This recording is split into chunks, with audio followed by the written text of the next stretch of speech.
Good afternoon. Welcome to BSides. Our speaker today is Wes Widner, and he's going to be speaking on the sound of evil. It's worth noting that Wes has spent a decade in InfoSec at the intersection of big data and treated intel data, starting with McAfee's Global Threat Intelligence team, and more recently at CrowdStrike. So Wes, welcome, and look forward to your presentation.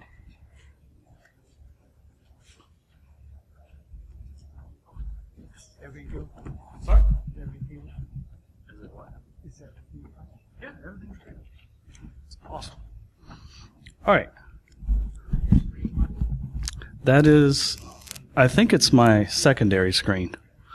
We'll see if it'll fix itself. Or not. I don't even know how that happened. So, this talk is about Alexa devices and Google Home devices, things like that. And while I'm trying to find my screen to mirror it,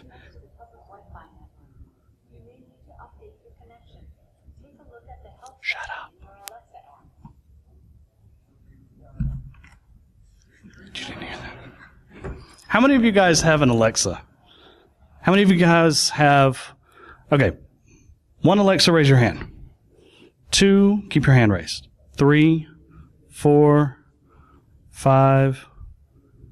How many do you have? Yeah, we went down that route too, and that's actually where this talk comes from, because about 2 Christmases ago, we decided to fill our whole house up with Alexa devices. Thank you. And then afterwards, like a good security engineer, I had one in my office, and I was like, hey guys, we work on government contracts and really secure stuff, and I work for a security company, CrowdStrike, which we're hiring, so that's how I get to come to conferences like this and completely fail on stage. So if you're interested in seeing more amazing slides like this, let's see, play. I've never really played a slide on, I can't see the other side of that screen. This is going to be fun. So if you're interested in working for a security company, see me afterwards. I've put on this table here some basic boilerplate of what we do, and then my cards are, if you're interested in learning more about this, that's on the table. Marketing also gave me a stack of stickers, which are pretty cool, so do that. Anyway, so this whole talk came from, I work for a security company. We filled our house up with IoT devices. I'm going to stop screwing around with this because it's probably just distracting you at this point. So, how do they work? I don't know about you guys, but I don't like having magic in my house, right? Now, to jump back a little bit, the reason why we filled our house with audio devices is that there's so many cool applications that could come out of them. You know, I like the idea of being able to just yell at my computer and have it do something. Turns out that's not a new thing. Steve Jobs, one of the last things he did before he died was broker the deal to buy, or for Apple to buy Siri. Okay?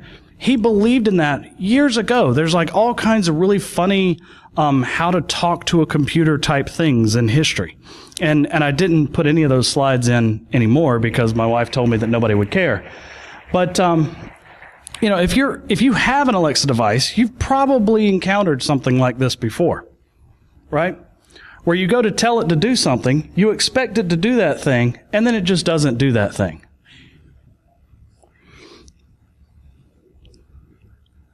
This is really wild. Random.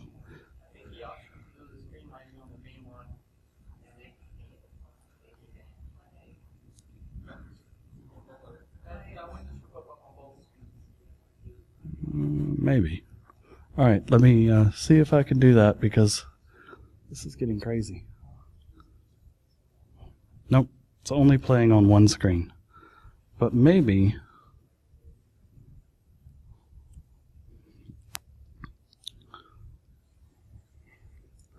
Should have display mirroring. I think this is what the other guy was running into, is that it was not displaying properly off the display port. And now we've got a buzz. The buzz is not me. Is that evil audio? Slick. I like it. It's feedback is what it is. It's feedback from somewhere. That solved exactly nothing. All right, well, we'll just do this and holy shit. Everybody pause and wonder at things working, which is actually, like, weirdly enough, part of my talk. Okay, so, yes. Admire the opening slide. That should have been there for a while. Ooh, ah. Who here has seen Sound of Evil? Or not Sound of Evil, A Quiet Place? Ah, it's a good movie. Those of you who haven't, go see it. It's kind of connected to this. Because I like it. That's the connection. Okay. Alexa's behaving badly. This popped up like yesterday, and I thought, man, this fits so well. Mostly because, like, every time I want it to do the thing, like, I want you to do just one thing. Nope. Well, no, don't do that thing. All right, here's what we're gonna cover. And this is a lot of material for like 45 minutes, and we're gonna cram it all in there, and you're gonna ask questions afterwards, and it's gonna be glorious. I know, I just kind of had a bipolar moment, right? Like, everything's gonna fail, now everything's gonna be great. All right, how voice assistants work, how to secure the voice assistant, and then how to do truly evil things with voice assistants, which we'll get to. All right, voice assistants. The Alexa device here, I've got one here, is really a dumb device internally. I mean, those of you who've probably looked at it, I don't know have any of you seen any teardowns of an Alexa, like what's going on inside? All it is a fingerprinting device. That's all it does. It doesn't store much of anything on the device. Now, there's a few caveats there. So this is a fast Fourier transformation. How many of you are familiar with fast Fourier transformations? Yes? You don't get to say anything. Right. So, in a nutshell, fast Fourier transformation takes information and it tries to pick out the frequencies. It tries to turn it into a frequency and time domain. Now, Fourier or FFTs are used all over the place. They're used to help you compress JPEGs. They're used to help you compress images, all that stuff. For our purposes here, an FFT is used to take the audio space and turn it into a spectrogram of peaks and valleys. Okay? And that's all we're looking for. It's like, what signals, what sounds are the most prevalent at this moment?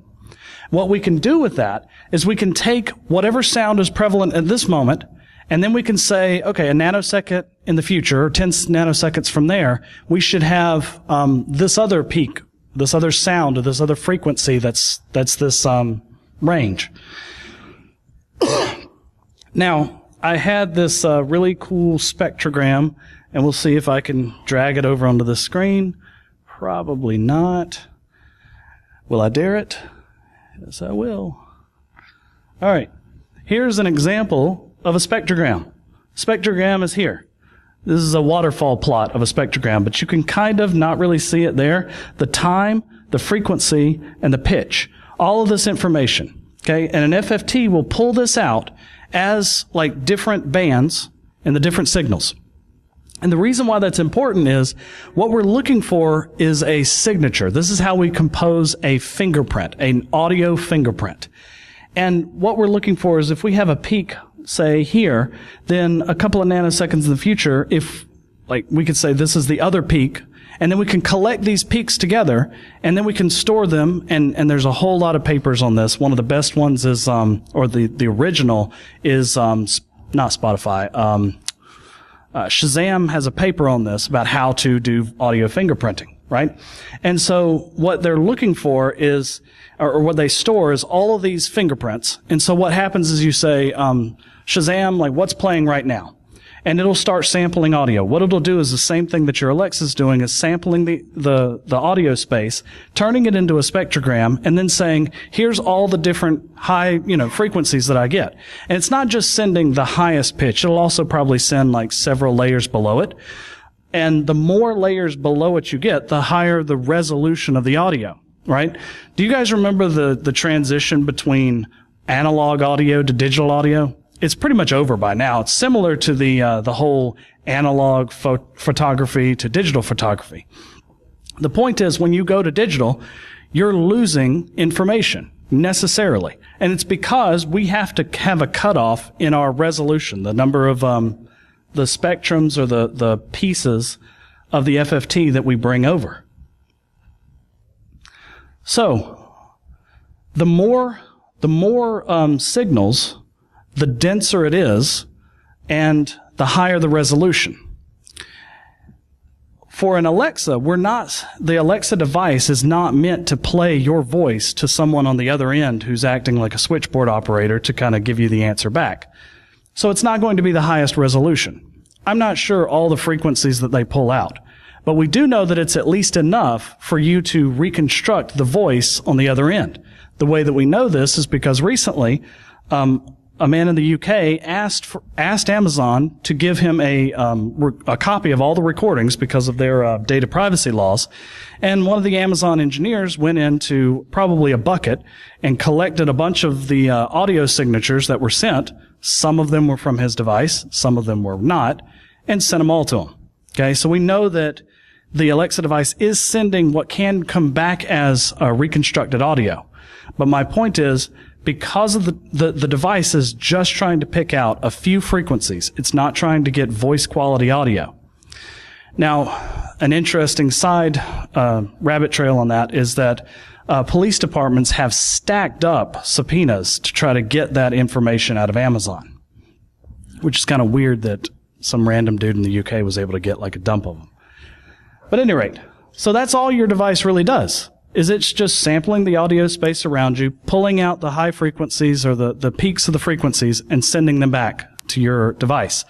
Now, I have an Alexa in my car, and it runs over my wife's phone. And after we put it in the car, we were thinking, maybe it'd be worthwhile to track how much data usage this is, because if it's piping up like high quality audio, then that's going to eat through our entire data plan really quick. Does anybody have an Alexa in their car, by the way? Am I really the only one? Like, that kills me. Man. No, so the reason is, behind that, I hate having to screw with the audio controls in the car. I'd rather just say, play the song. And then it doesn't play the song. But anyway, the end result of that is we were looking at the data usage, and it's not that much. So they can't be collecting that many frequencies. Now, what also helps with that is the watchword. Your device has very limited power to it and very limited machine learning classification. In fact, the only thing it's classifying on the device is the watchword. That's it. Everything else is the frequencies are sent up to Amazon's Poly service, which turns the voice into text and then tries to figure out your intent and everything else. So the only thing that your device is listening for is its watchword, which, weirdly enough, for all the different assistants, boils down to like one of 4. Does anybody know the 3 watchwords that you can have for an Alexa?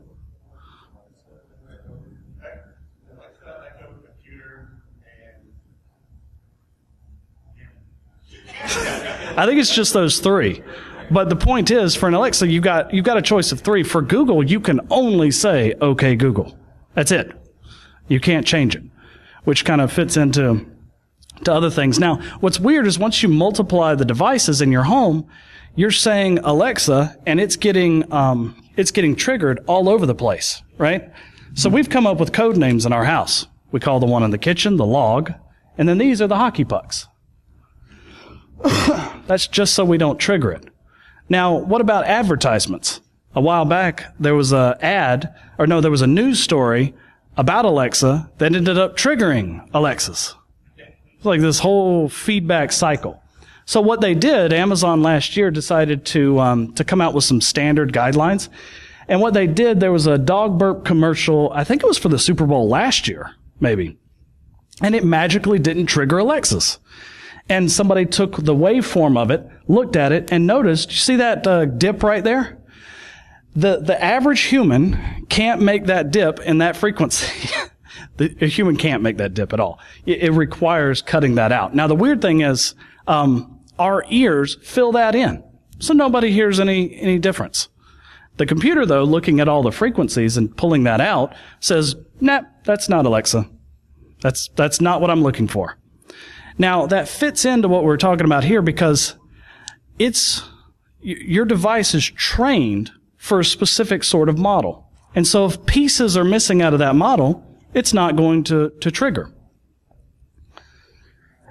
So, with that background, talk about rolling your own. This is actually what I should have brought, but instead I brought this. Okay, so this is a Raspberry Pi WH, and the H is important. The H stands for soldered on head. I suck at soldering. And then the part on top is a Pi Audio, which has 2 speakers and a microphone right there in the middle. And it can be used for all kinds of cool projects. One such project would be turning it into an audio assistant. And I'm actually debating on whether or not I'll do the live demo of that. I might. Why not? Turn this over here. I know you can't see this. Come over here, cut this. Now, the other thing that has to happen with this is that in order to connect the device, I had to, in order to connect the device, I actually have to turn my system into this weird hotspot for these things to connect to it. So I'm going to try to connect Alexa again while I'm thinking about it. And hopefully she'll play well. But at the same time, I tell you guys that so that you're not wondering why it is I have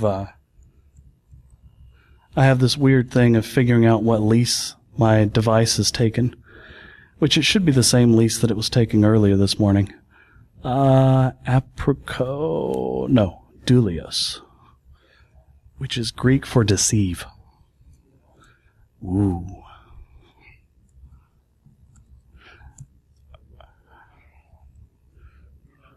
All right. Pi. Wow, that works.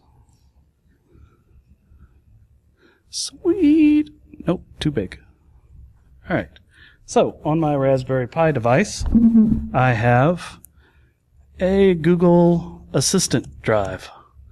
And I'm going to source the bin folder, or environment, not that thing. Environment bin.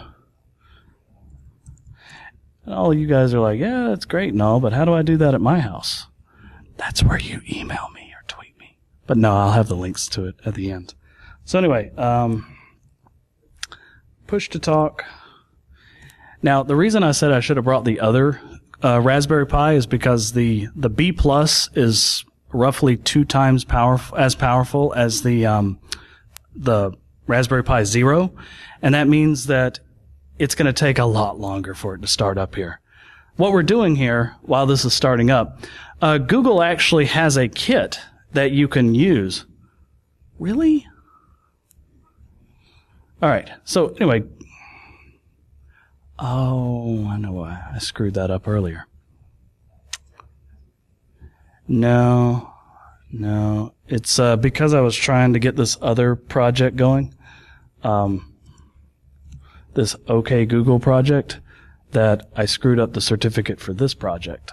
So that's not going to work all the way. Anyway, Google open sources a kit, Google Assistant, and it's in a Python SDK library. There's a really fun, like you get it going in Python and then you can hook off of it. And other things that you can do is see as it's transcribing your speech into text, and then you can trigger off of it. You can hook into that pipeline yourself. It's really cool. Sorry that screwed up. I swear I unit tested it earlier today. But at any rate, moving on. So the Raspberry Pi angle is really fun, especially if you've got a lot of Pis already. Another one that you can do, and I actually just found this one and going to ship this to myself. This is a Google Voice Kit. You can find them at most Targets. Target has the there's a 1.0 or version 1, version 2. Version 1 doesn't have the Raspberry Pi in it. Version 2 does. Version 1 is $20. Version 2 is $60. So if you need the entire kit, I would recommend 1 because the 2 comes with a Raspberry Pi Zero, which is apparently underpowered. The point is you can roll all this on your own, and the components are it needs to be able to do the fast Fourier transformation of the audio space, and it needs to be able to do classification of that audio to trigger some action. Typically what this is going to be is you're triggering a wake word. And then, if you really want to get crazy, you can go into speech to text, which uses libraries, open source libraries like Sphinx or something like that, to then give you the text. And what all this teaches you, rolling your own voice assistant, is that there's quite a lot of layers of machine learning that are involved. There is the speech to text, then there's the intent, and how do we figure out what you intended to do? And that's where the initial comedy slide comes into play, is that the intent goes into what's called taxonomy. So I want my device to do something like play a song or turn on a light or whatever else. It's got to be able to hear my voice, which is another interesting problem is far field voice communication. The further away I am from the audio source, the harder it is for you to hear me. That was kind of a cool, anyway, I thought that was cool. But anyway, the harder it is for you to hear me, or the harder it is for the device to hear you, the lower the resolution of the audio signal that it gets, the more it loses. And therefore, you either have to make the models really loose. So, kind of to back up, a model is drawing, think of a model as drawing points around, like circling something. Say, this is what this sounds like. And then the more data you feed it, the higher resolution the model is. So when you do far field voice or whatever else, you have to make the models more generalized. And this is where the forefront of voice technology is today, is we're trying to figure out how to make better and better models. How many of you guys use Google Voice? How many of you used Grand Central Station before it was Google Voice? Well, so the point is, this data has been collected for a long, long, long time. And some of the open source stuff for rolling your own voice assistant, getting better and better models, includes pulling data from sources like YouTube. Just pulling it out there, training it, and then you can make your own model. So that gives you a kind of a ground floor of what a voice assistant does at base. Now, part of the problem with voice assistants is that they are listening all the time. You don't control the model. They record. They send it up to the cloud. They do whatever they want to with it. So how can we go into protecting them? Probably what you guys came here for the most part. So I want you to think about parasites as firewalls. And what do I mean by parasites? You may have noticed that my Alexa up here doesn't look like a normal Alexa. It's not a hockey puck. It's got a hat on it. God damn it, Alexa. Anyway, we don't need her for that. So, and that's another thing, accidentally triggering it and all this other stuff. Part of the big problem is not being able to control the watchword and use your own watchword. So what we're going to do is we're going to create a parasite that basically waterfalls the Alexa. I like that. Like, everybody admire that. Waterfalls the Alexa. That is, masks whatever the Alexa can hear with random noise. And then it waits for me to issue my own watchword before allowing me to go through to the device, right? This is based off of Project Alias. This is it in much higher resolution than you can see it right here. Actually, no, you can see it better. Anyway. So this is what the final product looks like. This is what it looks like inside. Okay? 2 small speakers, and these speakers are what does the flooding the device with noise so that it can't hear its own watchword. And the reason why it was acting so retarded earlier is because I haven't started the program up, which I should be able to do that in just a second. And then a Raspberry Pi A+, which is powerful enough to do this, and then another live demo to show you guys, which, holy crap, I can do that. Nice. So, I'm going to log out of that Alexa. I'm going to go back into the other Alexa, which is, or not the Alexa, the Raspberry Pi that's in this on the hat. And I can go into Project Alias and then start, fingers crossed, I can start my alias. Now what that's going to do is it's going to start a web server and it's going to start a classification. So the classification here is using TensorFlow as the back end. Don't worry if you've not used TensorFlow before, just think of it as this magical machine learning soup.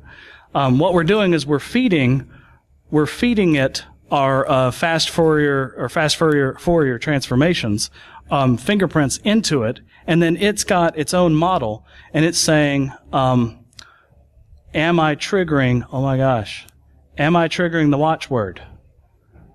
That's kind of mesmerizing at some point.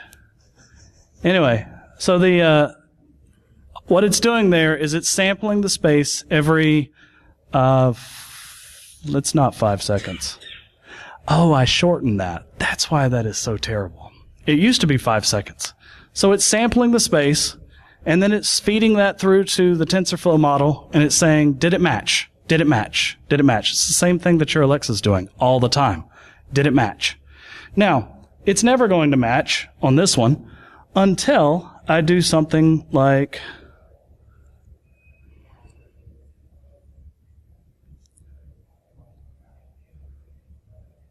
Really?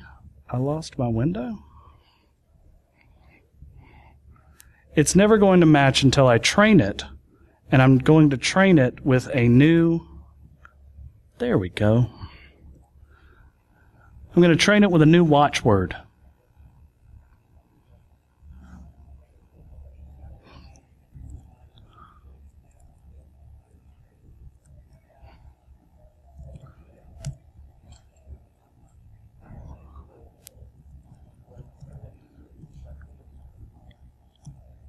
I think it was 3. Maybe it wasn't 3. What was it? 4? Some eagle-eyed person notices that it's 4. Yes. There we go. So, train our alias with a new watchword. And we can say things like wiretap, wiretap, wiretap, wiretap. The more times you give it a voice, the more well-defined the model is. I'm only going to give it 4 and roll with it. And what I'm going to do here is I'm going to tell it to train. And then I'm going to quickly switch back here to show you what it does in the training in the back end. It collected those samples, and it's feeding that really sparse set of samples, I know, into a model, and then it's going to build a new model to say, here's what the watchword should be. Or at least that was the hope. Did it die? Maybe it died.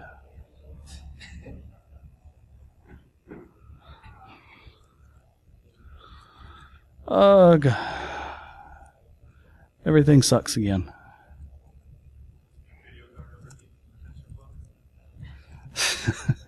It's not a bad question. Oh my gosh, it changed. There it is. There it is. Okay, so you see there where it sent it all in and builds up the new model, trains a new model, and now it's coming through and it's continually looking again. And let's see if we can trigger it. Wiretap. Yeah, see? Stopping noise and playing the wake-up word. But I killed Alexa, so she's not there to listen. Parasite doesn't know, doesn't care. And so the whole point of that is we can take ownership of our IoT devices by putting a shield in front of it. And as you see, it's still like not ready for prime time, something like this. I hope a company picks this up and runs with it. But who knows? One thing that I tell my kids is that these devices were not necessarily made for your use cases. Does anybody want to guess what these devices were made for? Well, two things. You said one. What was it? Well, their use cases. Advertising and selling you stuff. I mean, you guys saw the recent thing that came out of Facebook, right? The new thing that came out as far as like teenagers buying stuff, and then Facebook's like, oh yeah, that's bad. We should stop that. Well, no, that's like where you're making most of your money. No, you're not going to stop that. And neither is Amazon going to really stop kids being able to go into their parents' bedrooms and saying, Alexa, buy me a dollhouse. You know? So the point is, their interests are going in one direction. And by the way, those of you who with Alexa devices, have you asked your Alexa to tell you a joke recently? Have you gotten sick of Jimmy Kimmel? Yeah. Right. What's up with that? Anyway, so the point is they're going to do what they do with their underlying thing. And we, if we're in the security space or if we care about security at all, we need to figure out how we're going to wrest control back, at least to gate it to some degree. There are cool features that we want to make use of, but we don't want to be tied to it all the time. So, going back, the other thing to point out here, I only gave it 4 samples. One thing that I also learned recently is that the sample is a fixed width when it comes to Project Alias, and what that means is it actually trains on the background noise too. So I actually end up making my device less secure because it's playing the wake word all the freaking time. So that's one thing that, stopping the noise, playing wake up all the time. And this is one of those things that Amazon is wrestling with too. The difference is there's one of me and there's like, I don't know, 2,000, 20,000 or so of their developers working on the Alexa. So there was a case last year too of a family that was playing a card game or something like that, and somebody said something that vaguely sounded like Alexa, and it triggered the device. And what they said past that sounded also like call so-and-so. And so it opens up a voicemail to that person and sends them a recording of all the stuff going on in the room. Now, everybody dumped all over Amazon about it, but if you understand how the devices work in the first place, I mean, that's just how the device is going to work. It's not like anything malicious was going on, but it also illustrates that in order to use it securely, you're going to want other things there to block and to gate, to act as control mechanisms. For example, something that floods it with noise, and maybe you tell it, don't even start to listen for a wake word unless it's between these hours, right? Or these other factors are in play, like I'm in the room. You know, like don't listen for the wake word without me in the room, because what you could also do, another side channel attack on Alexas, is something that is in an ultra high frequency, or it used to be an attack vector, ultra high frequencies, not really ultra low frequencies. But what they did was they just trained the model, and they didn't cut off any of those for the training of the wake word. All right. Moving on. So we have the ability to waterfall our device. Oh, and some of the hardware here, a re-speaker to my cat, which is really cool. I share these with you because if you've got a Raspberry Pi and you want to play with this, these things are really fun. This one has 2 microphones on it. And so the more microphones you get, the more you can layer the audio together and you can get a little bit better resolution. So the newer Alexas and Google Dots or whatever, one of their big features is having multiple microphones so they can combine the audio streams. It makes their models a lot better. We live in a glorious age. How many of you have multiple voice assistants? How many of you have ever had them fight with each other? I know, it's very juvenile, but as soon as we got an Alexa, we also got a Google Assistant, and we put them both on the shelf together. And we had one of them, we said, Alexa, Alexa, say, okay, Google, what was it? Alexa, say, okay, Google, Amazon sucks, or something like that. And it just started this entire feedback loop between both of them. And we sat there like cavemen and thought that was amusing for a while. All right, so drawbacks to waterfalling. I already told you about, like, you could end up making your device less secure by having it trigger the device all the time. Probably a better approach, and this is a project that I'm going to try to contribute to, is to not have it play the wake word. The reason why it plays the wake word is so that you can swap out the two wake words. Like, figure out how to really gate the audio sample so that it only picks up your voice, like what you tell it, and not the noise or the silence around that, so that it doesn't end up being triggered all the time. So we're moving into the third part, kind of illustrates how voice assistants go bad. Some of the big challenges to solve when it comes to voice assistants are authorizing yourself or identifying your voice. Most major things like Amazon have this ability for you to say, these people are all part of your like Amazon Alexa group, and then we can tell, like, mom, dad, kids, and we can kind of separate out voices. That's really rough. And it kind of leads into the second one, authorization. How would you authorize yourself to a device? There's a company called Pindrop in Atlanta that just recently announced that they're going to try to tackle this issue. I wish them luck. It's a really hard issue. For any biometric security, it all comes down to the resolution of the data that you collect off of that person. And that's fought against because people aren't, we change over time. Our voices change over time. Like, lots of things about us. So whatever biometrics we use has to take that into account, and so it's necessarily insecure to a certain degree.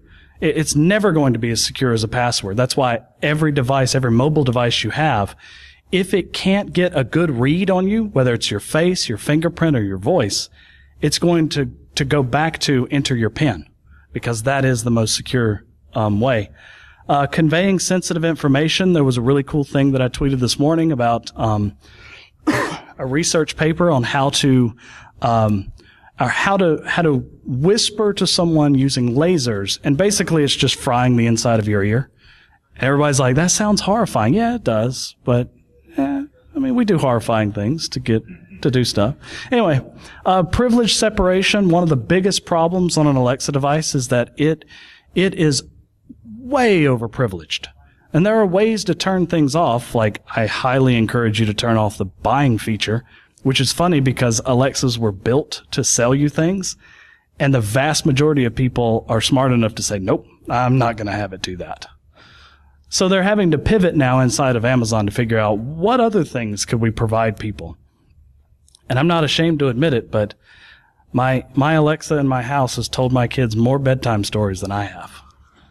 Mostly because they'll just ask it one after the other, after the other, after the other, so they don't have to go to bed. But anyway, number one challenge is data loss. Like I was saying, the farther away from the source, the less resolution you have, the more the data drops off. So the far field voice communication, this kind of plays into it. And what that means is, if you use voice to unlock something sensitive, there's a very high degree chance that your voice can be easily cloned and someone else can unlock that device, which is pretty horrifying. Does any of you guys remember, I forgot the name of the movie now. Do what? Sneakers, yes. My voice is my passport. Verify me. Which is really terrifying, or terrible, right? And so if you remember in the movie, they chased this one guy around and like collected samples of his voice and finally were able to play the entire magic catchphrase. Even at that time the movie was made, we already had technology to synthesize a voice without them being present. Okay? We just had to collect enough samples. And it used to be multiple hours. For example, does anybody remember Dragon Naturally Speaking Preferred? Yeah, and how you had to read to it for hours before it recognized your voice and only your voice and no one else's. Now, we have more generalized models. But the point is, we could synthesize voices a long time ago. More recently, in 2016, the president of Schwab investment bank thought that voice technology was the future, and I agree with him, it is. And so he decided to do the horrifying thing of let's put voice authorization into our banking app, our mobile banking app, right? And so Barclays said, hey, that sounds really good. Let's do it in our app too. And who else? I think it was HSBC said, yeah, let's do it in ours too. So 3 banking apps deployed voice authorization because that's the future, right? Well, Schwab quietly rolled theirs back after 2 months. Okay. Barclays has this white paper out there that says, don't worry, computers can see a lot more about our voice than we can. And I showed you the waveform of the Alexa dog burp commercial. And that's true. They can see more than we can. It doesn't make it any more secure. So Barclays, in order to dispel that myth, had I think it was a BBC special, and they had one of their people out there talking about their security, the voice app security, and then the brother, not the twin brother, but a fraternal brother of the host of the show came out there and unlocked the guy's banking app by just mimicking his brother. You know how siblings can do that, right? Like you know how the person speaks. That's all he did. On live TV, which is fascinating to me. So, more recently I learned that the Pixel has the ability, Google Pixels 2 and 3 have the ability to unlock the phone via voice, right? Still terrible because the technology, the underlying physics and technology is still the same. The cool thing, though, is that when you go to enable voice on a Google Pixel, it goes ahead and tells you, bad idea, bro. Really bad idea. I mean, they put it in different words, but it's basically bad idea, bro. Like a similar voice or a recording of your voice, or even some dude who like just samples your voice. Now, this raises the question, how hard is it to clone a voice? Well, how do you go about cloning a voice? So in the last 2 years, there's been a really huge interest in what are called generative adversarial networks. Now, I'm not going to go into, I really only have like a few minutes left. But anyway, it's really a fascinating field. Basically, you have one network, you have multiple networks. What I mean by a network is, before I showed you one TensorFlow model that was just classifying audio as it came in. For a generative adversarial network, you have one model that's classifying as it comes in. That's the discriminator. And you have another one that is trying to forge new samples that are trying to make it past the discriminator. And the better both models are, and there's all kinds of other networks that like feed back and forth and make them stronger, the more that you can, the better you can make the forger, that's basically the closer you can get to mimicking someone's voice. So here it is, the discriminator, generator, random noise is fed into the generator along with some other like helpful hints to kind of guide it along the way. It's very close to generative programming too. And then out of that you end up with well, the idea is that you end up with something out of the discriminator that you can't distinguish. Well, it couldn't distinguish the real from the fake. So this is what it looks like when you take a generative adversarial network and you feed in just random noise. You get basically it triggers, like it's, I don't know, not ideal, but it basically just says, well, here's the model. Here's what the model looks like. And that's where you get horrifying things like the Doge picture. But on a more finely trained one, you can get something like this. This is a Rembrandt that was created in the 2000s, long after Rembrandt was dead. This was a Microsoft research project. So how to steal a voice. 2010, Roger Ebert lost his voice. He had throat cancer, I believe. Lost it for a while. Wanted to regain it.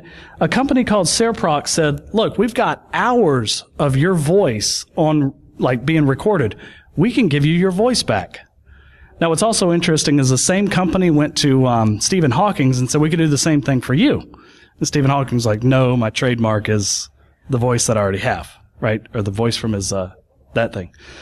We also have two services, Lyrebird and Adobe Voco, which you can clone a voice just like the clone tool in Adobe Photoshop. Like, cloning a voice is becoming like commodity. And that should be like, that's something that we really need to pay attention to. One thing that I like to point out to people is,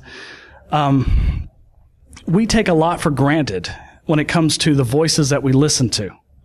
So if Alexa were to come on and tell my kids to do something like jump out the window, I guarantee you they would. Not because they're dumb, but mostly because I don't expect my device to lie to me, right? But it will. Going back to the problems or the challenges there, how does the app authorize itself to me? I don't know that that's the real app. But also, think about it this way: robocalling, malicious phone calls are up 46% year over year from last year. This year, it's predicted that the majority of voice phone calls in the U.S. will be fraudulent. Think about that. Spam is already a huge dumpster fire that we're having to work on in email. And we haven't gotten rid of email because of the dumpster fire of spam. We're not going to get rid of voice technology just because phone calls are coming in and they're all fraudulent. Google released the voice assistant, and there's things like this to be able to say, like, you go ahead and answer the call and screen it for me and figure out whether the person is like selling me something or whatever else. So anyway, all of these services are kind of coalescing, and I'm going to hurry up before he tells me to shut it all down. So the bottom line, last year in a paper, researchers out of China released that it takes about 3.7 seconds to reliably clone someone's voice. I don't know if they were bullshitting or not, but the fact that the voice contains a lower amount of information to begin with, and we can go into the Shannon theory of information and all that stuff to kind of prove that out. But basically, your voice, the sounds around you, are easily cloned and easily manipulated. So I want you to think about this. I'll leave this with you. If someone were to call you, if someone that you love were to call you crying on the phone and asked you to wire them money, and you knew that they were out of the country or whatever else, would you do it? Probably. How would you defend against that? I don't know. But these are the questions that we need to ask ourselves. And this is what I'm going to end with as the sound of evil. The sound of evil is the trust that we put into the sounds around us that we don't really think about that much. So with that, thanks for coming. Like I said, I've got contact information here, whatever else. But I think we have time for maybe a few questions. You don't think so? Okay. Sorry about that, guys. Hit me up on Twitter or wherever else, and I'll talk to you there.